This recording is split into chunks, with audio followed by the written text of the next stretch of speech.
There's no place to escape to. This is the last podcast. On the left.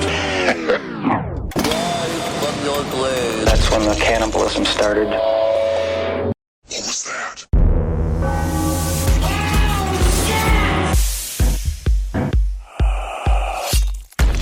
You know when you're watching something and you're like, I'm just so glad that's not me? Yeah. Yeah.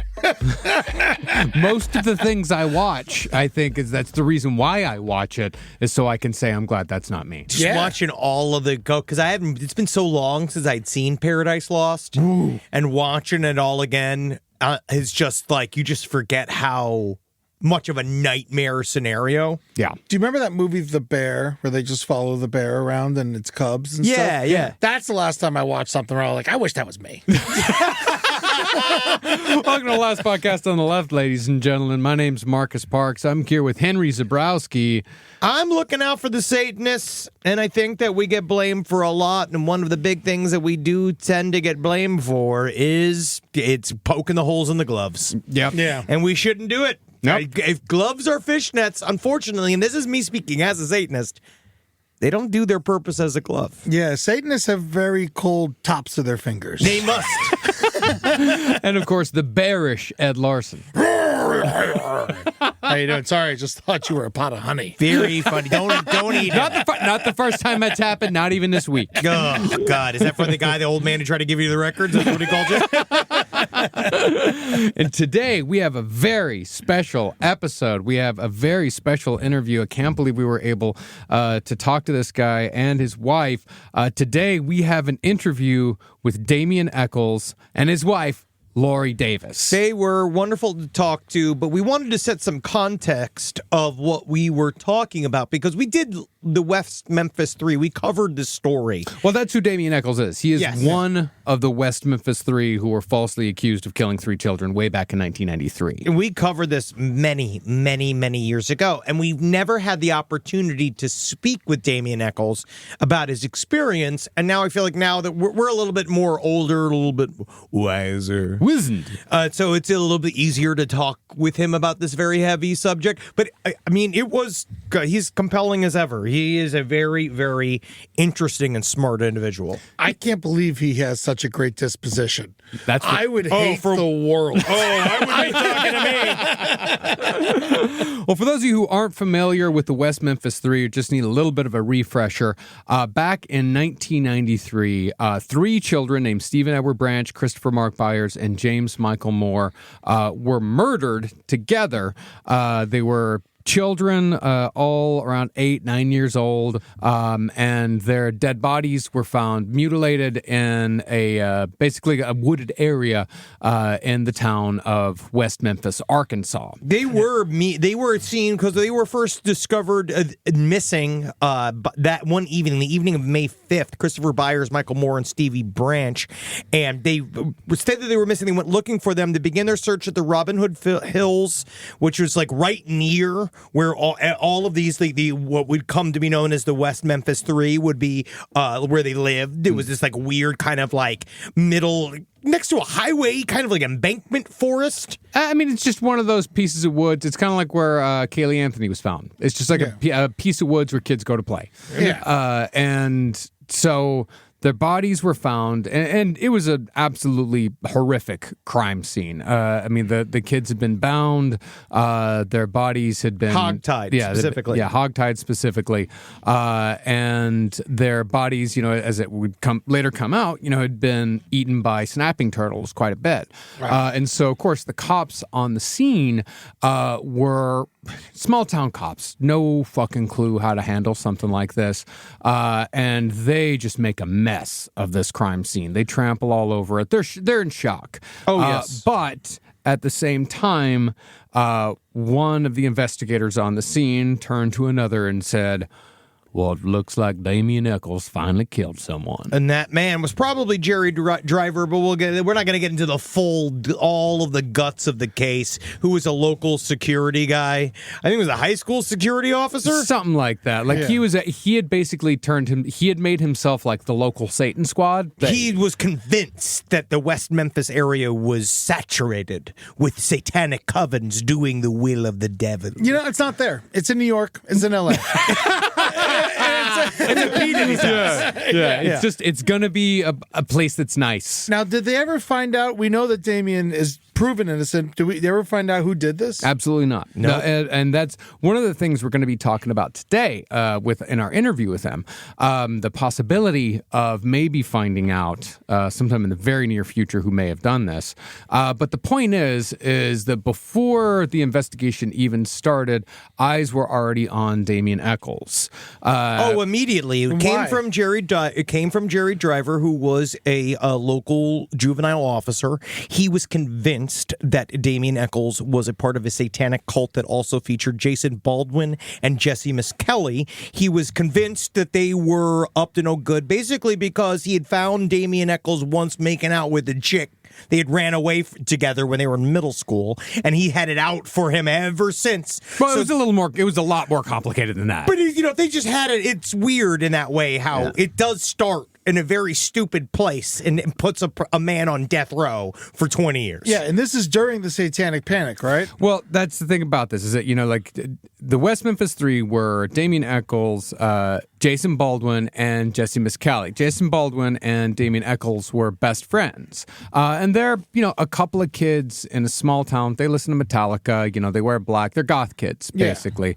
Yeah. And really, Jason Baldwin really isn't even that much of a goth kid. He just likes Metallica. He likes to draw, Technically, you'd call him a Hesher. Yeah, a Hesher, exactly. And Jesse Miskelly, he had been lumped in because he had, I think the quote that Driver said was that he had spiky hair and stuff. Yeah. And he was following them around. Jesse Miskelly was... Well, kind of, but he said that he knew enough to say hello to him, but he said Damien Echols actually scared him. Oh, yeah, but he was kind of pallied around, sort of, and they were familiar with each other, but also remember that Jesse Miskelly had a bit of a learning disability. Yes. And so they were all subsequently arrested. They could not find there was evidence, but they didn't do anything with it. They had the shoelaces. This was before proper DNA testing could be done. So they had found some portions of material on the shoelaces, but all they could get from it was blood type. That was the only thing they had back in the day. They were found stuck in the mud. So when they were pulled up, they had sticks that were stuck in the mud with them that kept their clothes underneath the surface. And when they pulled up, why they jumped to conclusions that it was satanic activity was because of the quote-unquote genital mutilations on the boys. And not only were they hogtied, but their genitals were mutilated. And so this was pulled into this, a part of they did a big, torture style ritual. And of course, the people with the Marilyn Manson shirt would know exactly how to do that. Mm-hmm.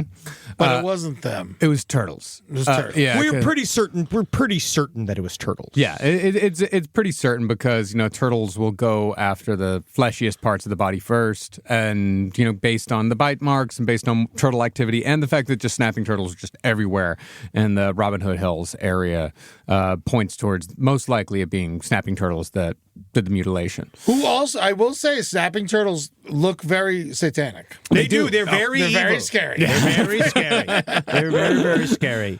Basically, what it all comes down to is that, Damien Echols had kind of been talking shit around town, being the scary kid, saying, yeah, I killed those kids, whatever. Super evil, yeah. Yeah. Trying, basically puffing up his chest a little bit, just kind of fucking with people. We all knew a bunch of kids like that. Of course. Yes, of course we did. But at the same time, Jesse Miskelly had been brought in to be interrogated and gave a confession to the police saying that he did it along with Damien and Jason Baldwin. And this is a textbook case of police coercion when it comes to Jesse Miskelly. They, lead him on at all points. If he says the wrong thing, they'll correct him and he'll say, oh yeah, that's right, you're right.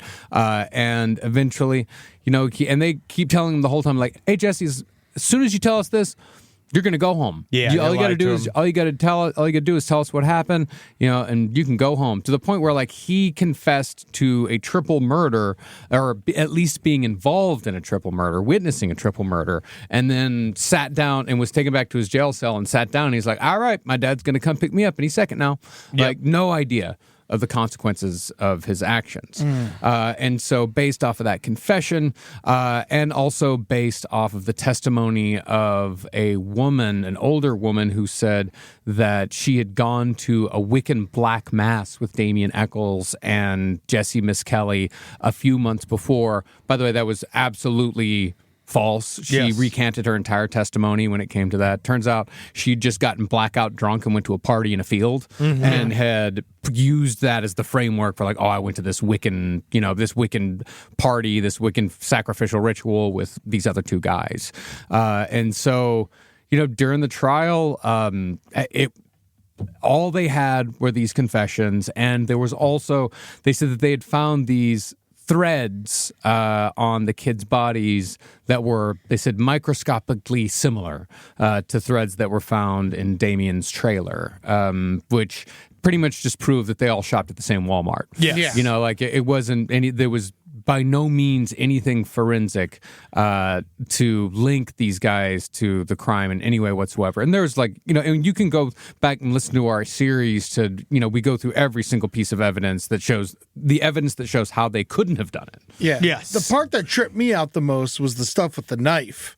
When the prosecution basically said that this was the knife they used and they found it, but we all know that was that knife was tossed in a lake a month before the murders even took place. Yes. Exactly. And so all three of them were found guilty of this triple murder. Jason and Jesse were sentenced to life in prison, but Damien was sentenced to death. He got the death penalty. And so Damien Echols spent the next 18 years on death row. And that's going to be a lot of the conversation we're going to be talking about today is, his time on death row. The way he processed it, what he learned from within, how he grew while on death row, and kind of looking back, where is he at now? Exactly. And how his wife Lorri was there for him, and is currently helping him out with this new kind of breakthrough that they're hopefully going to get in this case.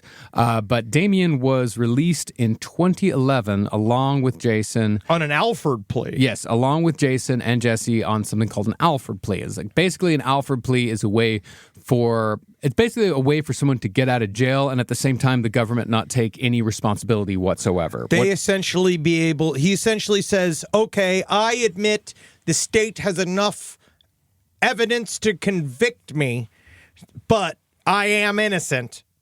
I'm going to declare this kind of semi-version of guilty in order to get off. Yeah. And get out of jail. Yes. And that's how they got out of jail, was on this Alfred plea, because they spent, Metallica came to his aid, Eddie Vedder, Johnny Depp. It became a fucking massive cultural phenomena. A cause celeb. Paradise Lost was the first time that Metallica ever allowed the use of their music to be licensed in a movie. Whoa. Because Lars is not the nicest man who's ever lived. Of course, until they really got the opportunity to really let themselves shine in Mission Impossible 2. Oh, yes. That really was that.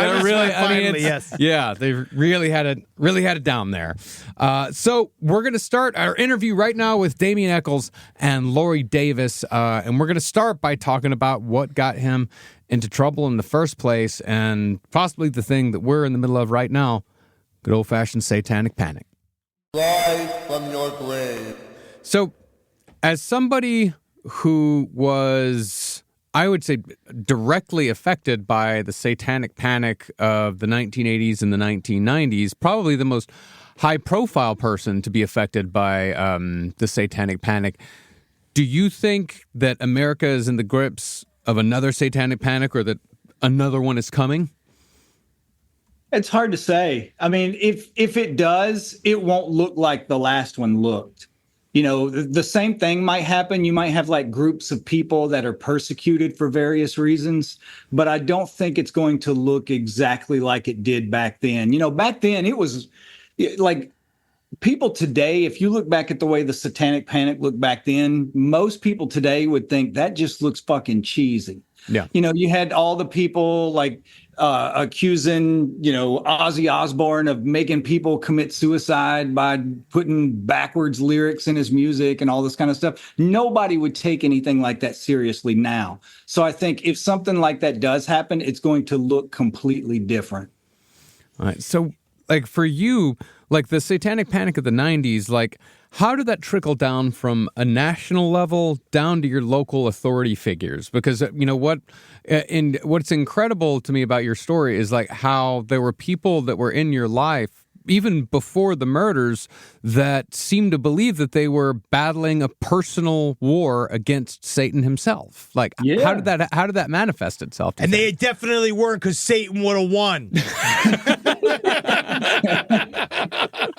I think it kind of trickled down in things like I don't even know where these guys came from, but you had people going into these small towns and doing like seminars for the cops on how they could recognize like satanic activity in their neighborhood. So it was coming like trickling down is a really good way to describe it, because it was coming down from somewhere else. Yeah. And being put in, basically like put into people's heads, put into the cops' heads. Even if the cops had never even thought about it, they had these people coming in and saying, look, this is going on and this is what you need to be on the watch for. And they're like, oh, okay, well, you must know more than we do, so we're going to do what you say. I know that you got a lot of harsh treatment when you win, specifically by the guards, who seem to sort of take enjoyment of what you said, getting you used to the water, essentially. I think you said in your interview with Henry Rollins.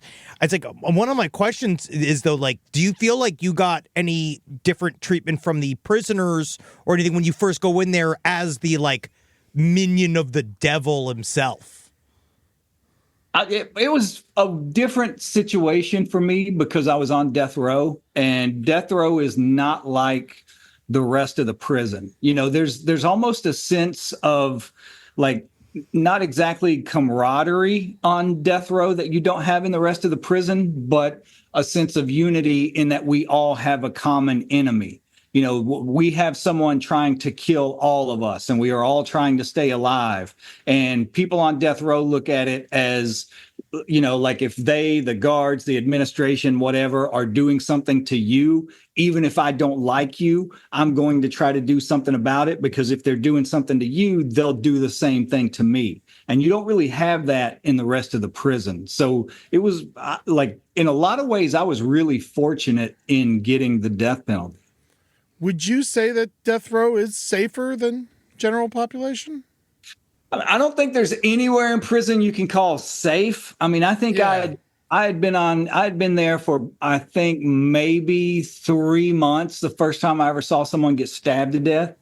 So you still have stuff like that going on. You're not by any stretch of the imagination in a safe place, but it's still like a completely different vibe from, general population, say, where you're dealing with, 2,000 people that are there for everything from meth to stealing cars to killing old women, whatever it is.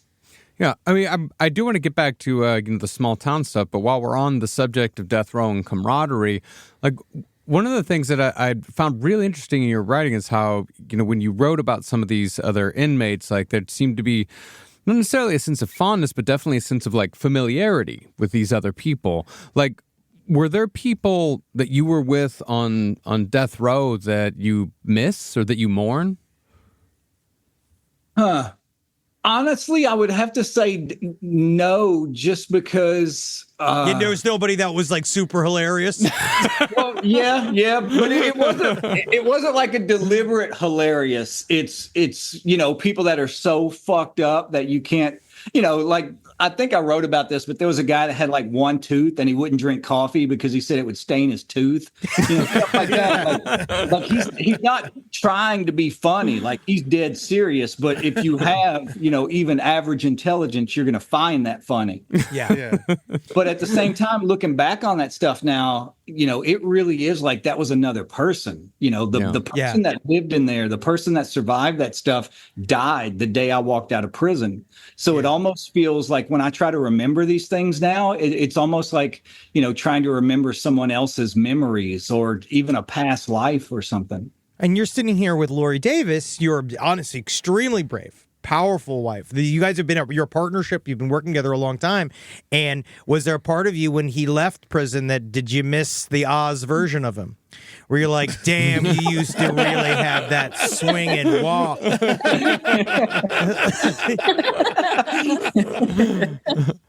That's a really interesting question because Damien really did. I mean, that was one of the things about him that enabled me to be with him, to stay with him, was, I mean, he commanded that place. He didn't, I'm not saying that there weren't times when things were really scary or he was in danger. It was always, it was always stressful to think of what could be happening to him.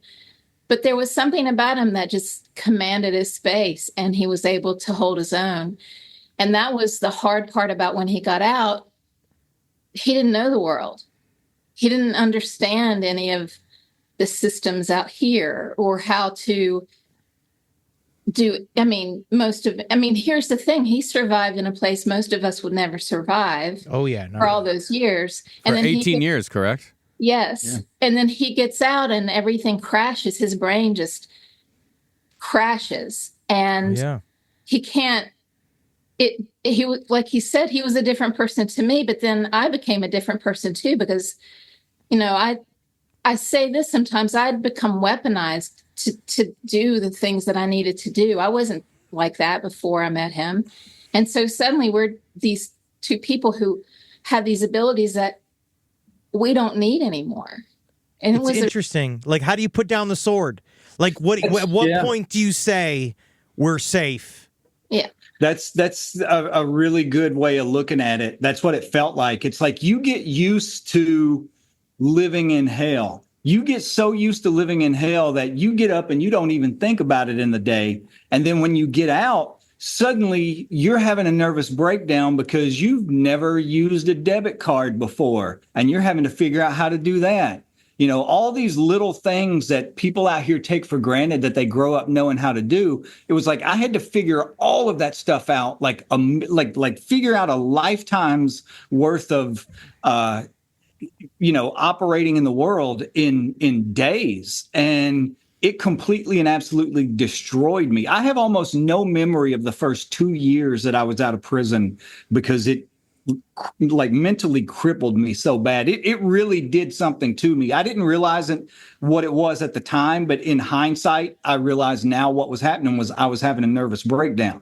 Yeah. I would try to tell Lorri something is wrong. And she would say, what? And I would say, I don't know. I just know something is wrong. And it would manifest itself in ways like, when I was in prison, I would read like nonstop. Like sometimes I would read like 5 books a week. What else are you going to do in there? You read, you work out. The day that I walked out, I couldn't read anymore. Like I would read the same page of a book over and over and over, and I could not retain what I had read when I got to the bottom of the page. I knew something was wrong with me. Like I wasn't thinking right. I couldn't, I would go to dinner with someone and then reintroduce myself to them the next day because I could not even remember it. So I knew something was going wrong. And I knew I was absolutely miserable, but I could not figure out what it was until years later, looking back. What fixed it? Was it ivermectin or what brought it all back around? Like honestly, when did you notice like I'm okay? Like I might be okay? I think it was 2 things, really. One was, kind of going back to the satanic panic thing for a minute. When I was in prison, one of the things that allowed me to survive in there was the fact that I didn't even think about being in prison for days at a time. And the reason for that was because I had built a life for myself inside there. I had stuff that I was doing, like immersing myself in to the point where I didn't even think about the fact that I was in prison. And one of those things was Western Hermeticism or ceremonial magic, and it was when I was practicing this, by the time I walked out, I was doing it for like 8 hours a day sometimes. And it feels like you're on this adventure where you're constantly having all these experiences and learning stuff. And it's like being on the quest for the Holy Grail, to the point where I was content even when I was on death row. Not saying I didn't want out, didn't want my name cleared, didn't want to go home, but I was content even while I was there. When I walked out of prison, that was one of the things, in addition to like reading and losing my short-term memory, it was like I could not do the ritual work that I had been doing for hours a day that had held me together. Suddenly, I could not do it at all. And that was another big contributing factor to like the disintegration that I went through. What really started to stitch me back together was whenever I could slowly start returning to the ritual work, pulling my attention away from the world on trying to figure out how to operate in the world, bringing my attention just back to doing the ritual work and doing that for hours a day. That was one of the things that started stitching me together. The other thing was martial arts, karate and boxing were two huge steps in returning to any state of being normal. Rise from your grave. It's incredible. I mean, what I'm hearing from you again and again is like, it seems like the word that keeps coming back to me is reality. Is that it seems like over your life, the nature of reality has changed so many times. And when all of this stuff was starting to happen way back in the 90s, you know, before you were arrested or even afterwards, like at what point did it finally hit you like, oh shit, this is real? I don't think it's a one-time thing. I think it, you know that you're in serious shit whenever they arrest you. But you still keep thinking, you know, surely somebody's going to realize something's going wrong here and fix this. Yeah. At any minute, somebody's going to step in and set this right. You know, someone with an IQ of more than 15 is going to intervene in this situation and right it. And you keep waiting on that to happen. For years, you wait on that to happen. And for some men in there, I don't think it ever fully sits in. Like they go all the way up to the point of being strapped to that execution table thinking, okay, at any minute now, this is going to stop. You know, at any minute, something's going to change. Yeah. And so, I mean, I don't think there is ever like one moment that you can pinpoint. I think it's a gradual process. And for me also, you know, this is going to sound weird in a way, but there's been a few times in my life when I've met a very small number of people, or been in a very small or handful of situations whenever I've been in a place or something, whenever I knew, you know, like a lot of times we don't realize in our lives that something is important until we look back in hindsight. Oh, yeah. You know, yeah. We don't realize while we're experiencing that this is going to be a pivotal moment in the trajectory of my existence. But one of those times was the very first letter that I got from Lorri. Like the very first letter that I ever got from her, I knew to the core of my bones, this is not just another person. This is not just another letter. And one of the ways that I knew that, it felt like something clicked into place. And I had this feeling of they can't kill me now.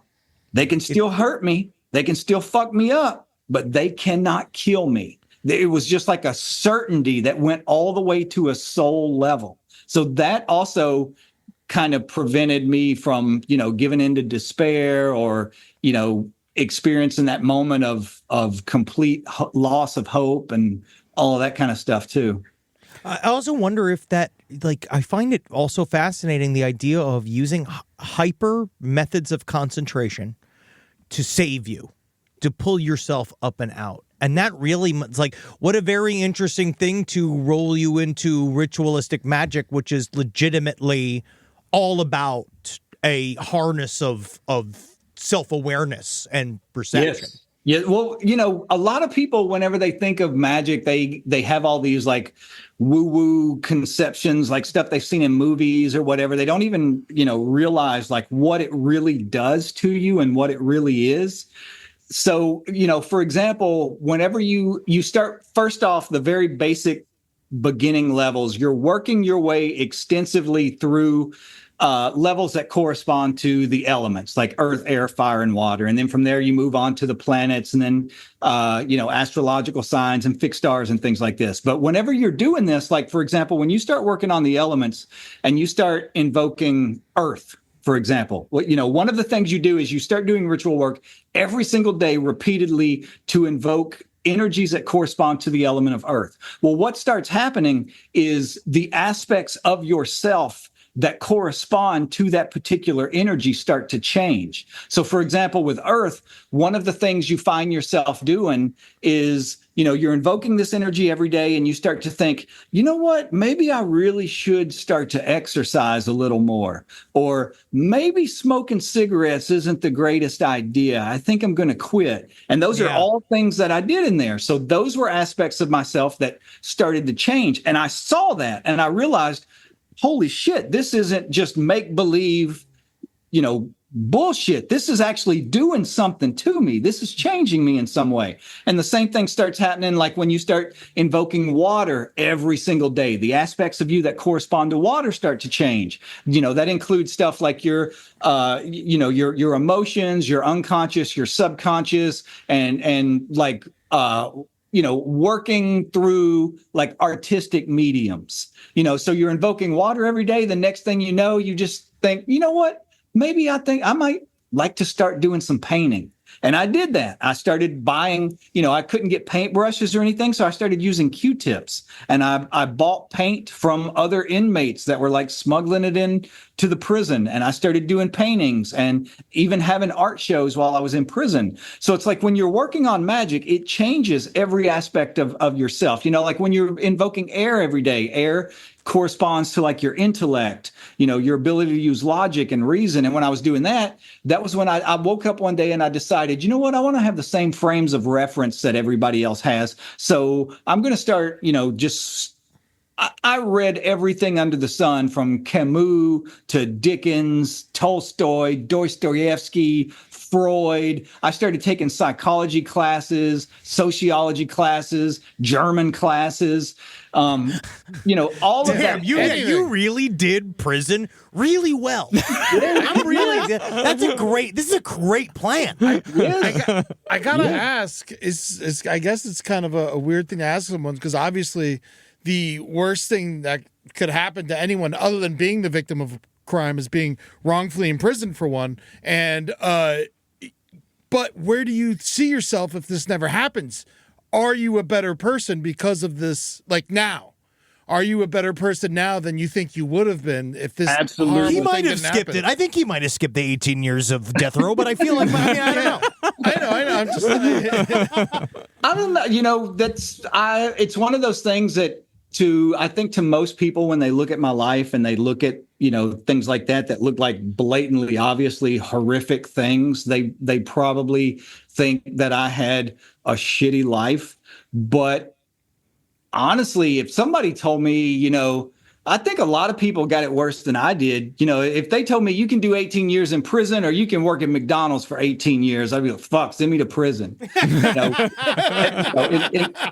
In a lot of ways, I think I really was fortunate in it took me out of a situation.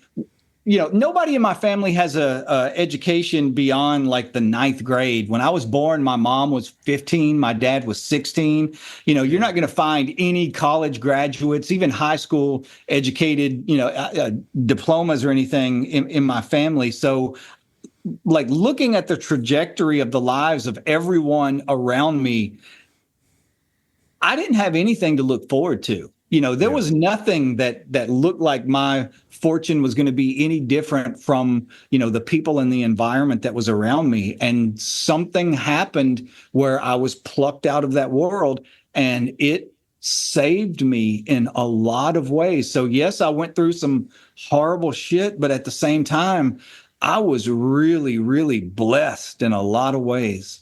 Well, the fact that you're not smoking crack and selling like high-tech pillows and like being in the Trump White House, like literally the fact that you skipped that shows that you did something, I think, correct. Thank you. Yeah, Lorri, I want to ask you, Lorri, I know when the two of you got married, you moved down to Arkansas from New York City to be closer to Damien. Did Damien have to give you a kind of like Arkansas primer of like, here's what?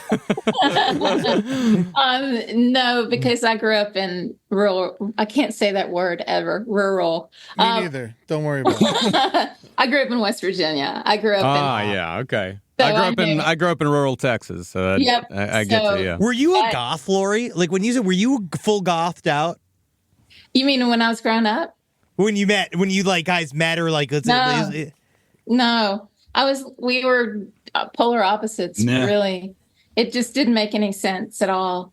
Do you feel the pressure now, though? Like, do you feel like, well, I gotta goth it up now? Yeah. If we're going out, I gotta goth it. I gotta do some stuff. I gotta get some fishnets. Here's the thing. I mean, Damien, I mean, I never knew how to dress. I didn't have any sense of, I just didn't, well, according to him, I didn't have any sense of style at all. And Damien, so, I mean, I just started, after he got out, I said, why don't you just start buying my clothes? So he did. And he still does to this day. So It's amazing. he has a much better. I mean, I dress better now than I ever. I mean, my whole wardrobe, yes, is black, but I have. I actually really love to. And now he's got me. So we both just wear uniforms all the time. Like I have the same 10 pairs of pants and 10 black shirts. That's not even an exaggeration. No. That's literal. Like I reached a point where I did not want to have to think about clothes anymore. So I got like 5 pairs of the exact same pants, 10 of the exact same shirts, about 10 of the exact same kind of underwear, socks, everything. So you just pick up the next one in line and don't have to expend any energy planning on what you're going to wear that day. It was funny though, when we got married, all the goth girls online, they were so pissed. I mean, they were. She doesn't know. She wasn't on Warped Tour when I was there. Hey, they weren't going to sit around and learn about Buddhism like you did. And I wore this like it was like a red kind of it was pretty, but it was this red kind of flowered dress, and there were all these comments online about she wore that dress. It's just on. Unbelievable. So, Lorri, do you also practice like ritual magic? I have a practice. It's not exactly the same as Damien's. It's different, but it's In the same vein. the same results. Sure. Hopefully. Yeah. Yeah, because because me and Henry have both, practiced ritual magic in the past as well. And, it's different for absolutely everybody what works for them. Yeah. As I'm getting older, it's changing. Yeah. That's for certain. Yeah. I'm more of a fan of Practical Magic, the movie. The movie with Sandra Bullock. He has a full theatrical poster tattoo on his back of the poster. Well, speaking of different kinds of magic, like one of the things I was so surprised to read about is that you found a theosophist on death row, a guy who actually studied Madame Blavatsky. Like, Crazy, that's dude. insane. What was his? How did that conversation begin? And like, what was that guy? What was his deal? So he and his best friend was a Zen Buddhist who got into a gunfight with the cops and got 2 of his fingers shot off. Exact opposite. Normally, you don't normally hear that's how a Buddhist dies. They shot off 2 of his fingers, so everybody on death row used to call him 3-Finger Woo. But he had a Zen teacher, a Zen master that would, he was the head abbot of a 300-year-old temple in Japan and would come back and forth to teach him. And when you're executed, the only person that's allowed to be with you is your spiritual advisor, like no family, no friends, any of that. So this Zen master came over to be with the theosophist's best friend whenever he was executed. After he was executed, he was allowed to come back on death row and tell us, what the guy's last words were and, how he held up during the execution, all this kind of stuff. And we just started talking and then started corresponding with each other. And his teacher became my teacher. And before I left prison, but by the time he was executed, he had become an ordained priest in the Rinzai Zen tradition of Japanese Buddhism.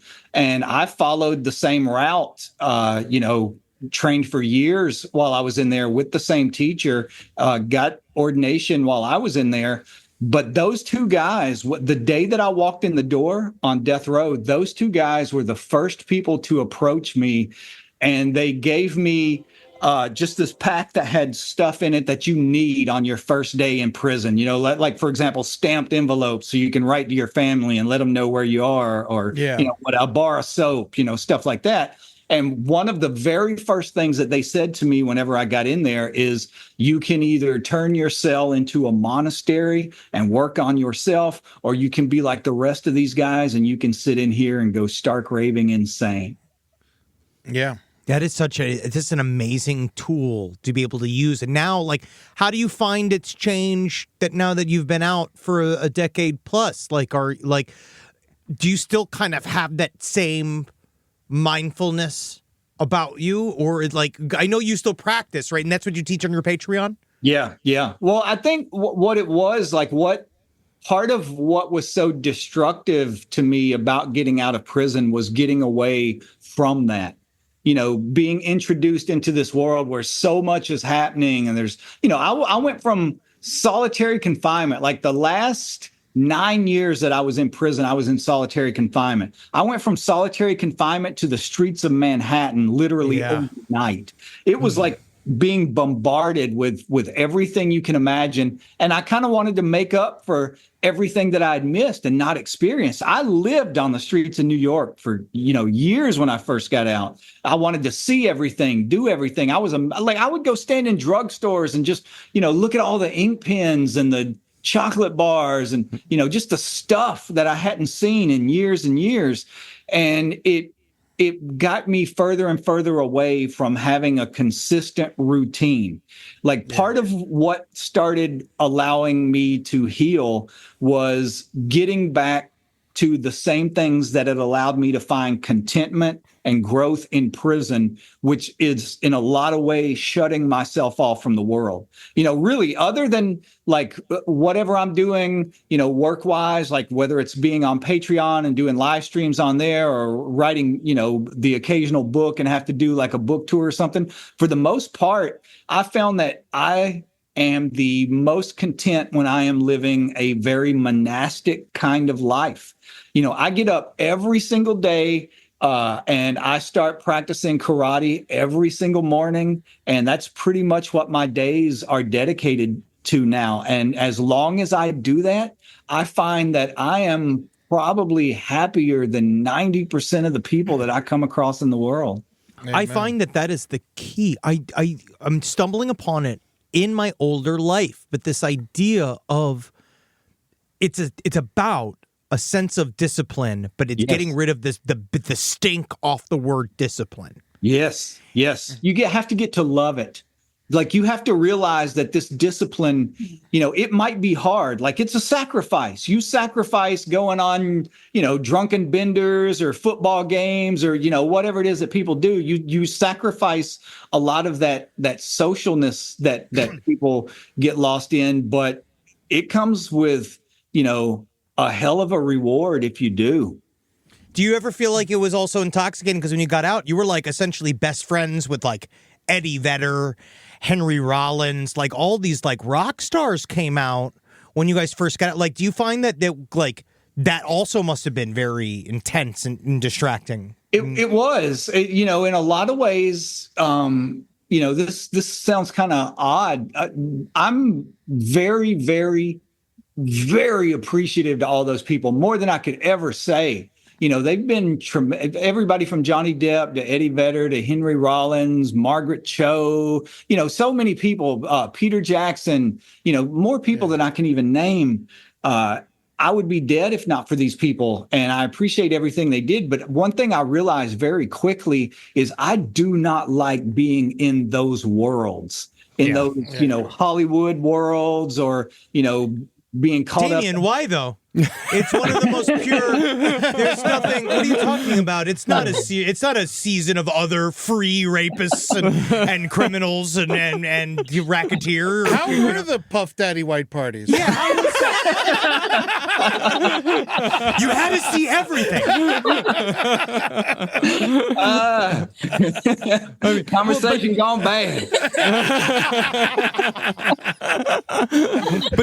But when you first came out, did you like feel a pressure to participate in those sorts of worlds?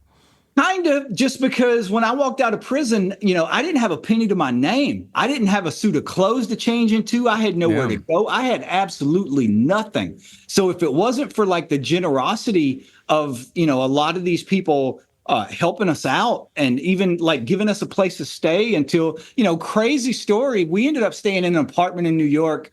Peter Jackson, he and his wife, Fran, they had this apartment in New York, and they're like, that's how we ended up in New York. They're like, why don't you go and stay there in our apartment, until you figure out what you're going to do, what your next step's going to be, all that kind of stuff.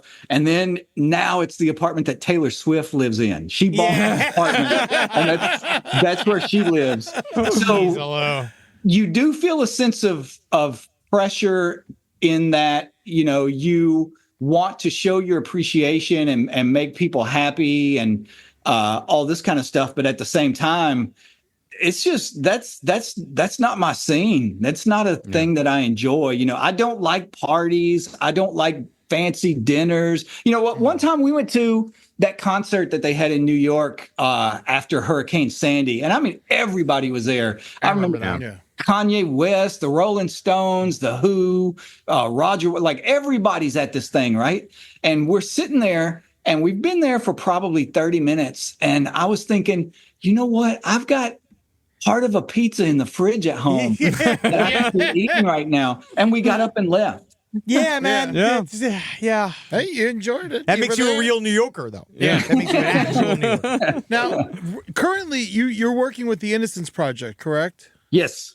Now, one of the things I learned, I've had many long conversations with Jason Flom, who also works with the Innocence Project. And the one thing that I learned from him about death row that stuck with me is that it is suspected that 1 out of 20 people on death row is innocent. Now, right. Did you know anyone else on death row that you thought might have been innocent? Yeah, at least, there were at least 2 that were just straight out, flat up innocent, that had nothing to do with anything they were charged with at all. But there were other really weird cases. For example, there was a guy that was on death row because his brother had committed a murder and he was taking the fall for his brother because his brother was at home taking care of their mom. And jeez, it's a whole thing. Stuff like that. You And also have people that did are they just, get out? one of them got out. One of them, I believe, was executed after I got out. Wow. Yeah. Jeez. Rise from your grave. Well, I mean, concerning your magic and, in this type of environment that you're talking about, like, it's the type of magic that you write about and you talk about, it was born in a very dark place, arguably, one of the darkest places you can be, but it seems very radiant is a word I describe as, it's very radiant. There's, you talk about angels and, and those sorts of like other beings that you have regular communication with. Like, why do you think that sort of philosophy was born from such a dark place? I don't know. Well, I take that back. I think you've always had elements of society that want to keep people under their thumb, that don't want you to be fully conscious, that basically want you to remain in slavery for your entire life. And they demonize things so that you don't look in places where you'll find something that's going to bring you out of that, that's going to wake you up from that. But that's exactly what magic is. I think one of the best descriptions I've ever heard of what you're doing whenever you are practicing this work was by Beethoven. And I'll mangle this. I won't get it exactly right, but it was something along the lines of, he said that the greatest thing that we could possibly hope to do is approach divinity as closely as we can, gather its rays, and disseminate them out to mankind. And different people are going to do that in different ways. You know, Beethoven obviously did it through his music. Other people may do it through writing. Other people may do it through visual art. Other people may do it through podcasts. Whatever it is, it's a way. Other people. Other people do it. But that's what you're doing when you're practicing magic, and you're doing the exact same thing that all the prophets in the Old Testament talk about in like this veiled language, you know, like in the book of Enoch and the prophet Ezekiel, you know, where they're talking about like approaching the throne of God and all this sort of Jacob's ladder. You know, that's what, when you're talking about the levels of magic, where you start off with the elements and then you move up through the planets and then the astrological work and the fixed stars, all of that. What you're doing is step by step ascending. In the Bible, they use the metaphor of Jacob's ladder. You know, Jacob goes to sleep and he sees this ladder that ascends from earth to heaven. And there's these angels that are constantly coming up and going down, ascending and descending. Like, that's like a metaphor for this work, climbing one rung at a time from each element to each planet to each astrological sign to each fixed star, until you reach like the throne of God and bathe in that divine energy. Have you gotten there?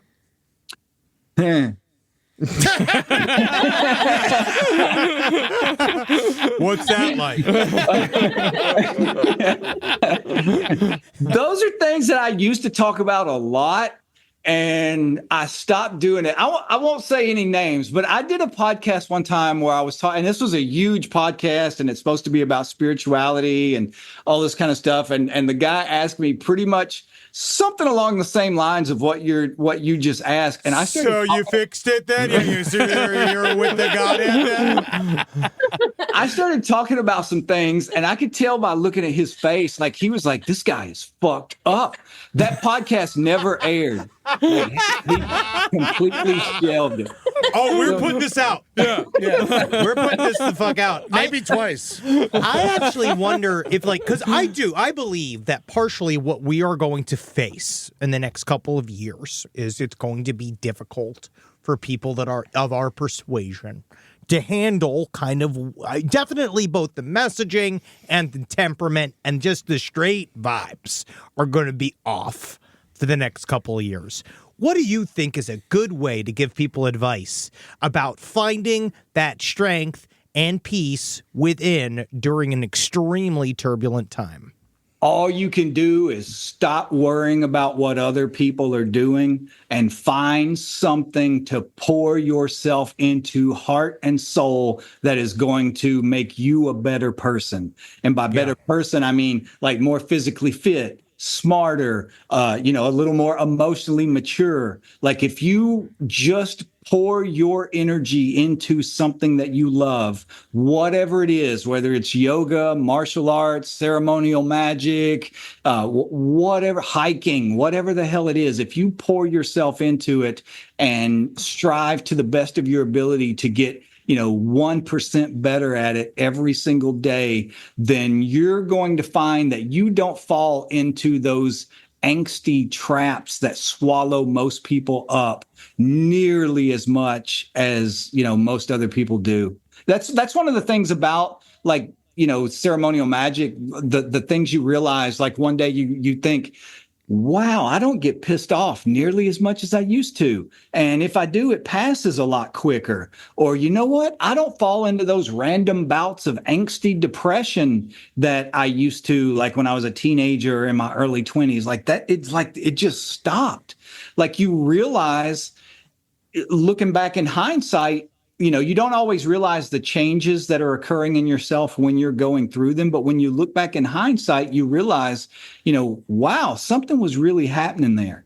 That's the only thing that I tell people is, usually I'm very wary of people who want to save the world. Usually those are people who aren't doing a lot of internal work. what I usually advise for people who are just miserable, due to external situations, circumstances, whatever it is find something that you love and pour yourself into it with everything you have, and you'll find that the world gets like 90% better. And I also feel that to my fellow magicians or people who want to do this and do this type of work is that what you don't know is that according to especially people like Gerda Jeef and these other things is that you can turn doing your laundry into a meditative exercise that benefits you spiritually, physically. Like there's a thing about it. It's how you do things. Yes, exactly. That's the thing about like martial arts. And one of the things that I love so much about karate is like when you're practicing, you are building like a kind of discipline that theoretically and hopefully will eventually start to leak over into every other aspect of your life. Like you will approach doing your laundry with the same level of clarity and commitment and dedication as you do whenever you go into class to practice. It's time to kick Staines' ass.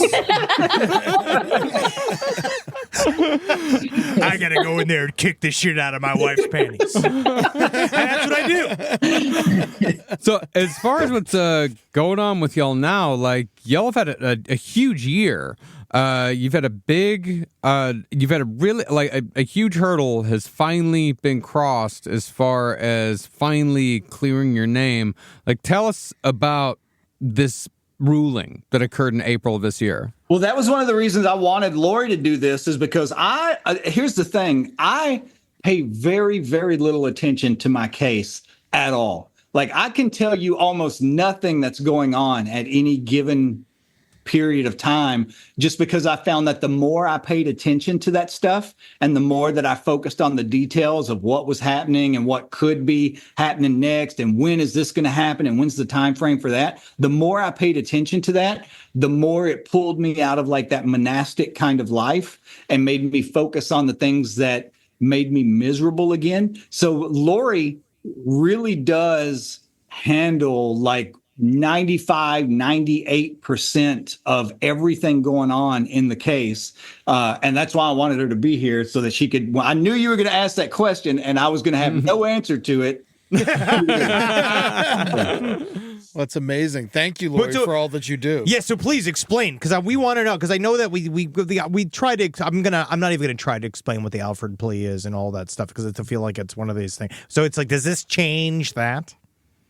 We don't know yet. That will be, once we get the testing done, and we're feeling. So, first of all, tell us what the testing is and what you guys finally got over the line. People have no idea. Yeah. So let me start with just the even a little bit of the backstory. So we, because it's been, it's been a long, hard road to get here. So we asked to test evidence in 2019 because of a new technique called MVAC. And so, but there's a lot of new techniques that are even around now. So anyway, one thing after another, and we ended up, it just was, dealing with Arkansas was a nightmare. And we ended up finally, they told us that the evidence had been lost, stolen, or burnt up in a fire. And the evidence was a shoelace, correct, from the crime scene? It was, yes, all of the laces that tied the victim. So that would have, there were, let's see, how many sets of shoelaces that would have been? Six. So, and we ended up having to sue the state in order to get access to the evidence to see if they had it. And it turns out they did. So then we had to sue. Then we had to go to court to ask if we can test the evidence, and that's why we ended up in the Supreme Court.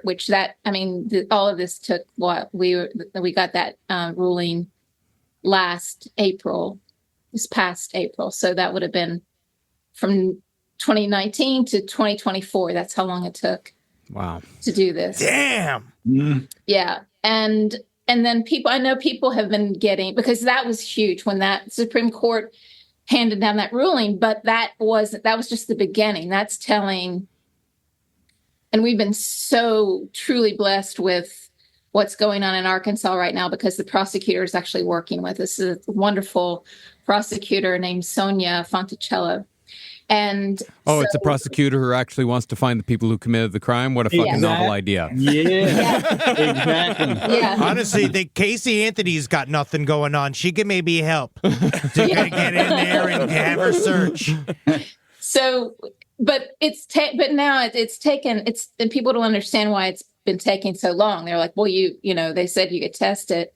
Just why don't you test it? But our lawyer, Steve Braga, who has just been, he's the most amazing lawyer. And it was Damien who sued the state and took this to court. Jason Baldwin and Jesse Miskelly were not a part of that lawsuit. So we knew at some point they were going to have to come on board. So for the last few months, what we've been doing is coordinating with their legal teams so that we all have an agreed upon order with the prosecutor. We're not there yet. We're close. We're thinking we're probably going to have an agreed upon order. And this means all the evidence is going to be tested and all of the techniques we're going to use, what labs we're going to use down to what scientists we're going to use. So it is going to be a very, very tight order. And we've been working with the Innocence Project to get recommendations, and other experts across really the best people have come aboard to help us. Couldn't have a better team. And finally, we're moving toward an agreement. Probably we'll have it in December. They're thinking we'll probably start testing in January. Jeez. And we'll probably have results. They're thinking earliest could be late February. So this is amazing. And I can't discuss all of the evidence that we're going to be testing. I can say that the ligatures are part of it and hairs, but there's also going to be other things tested. It's going to be...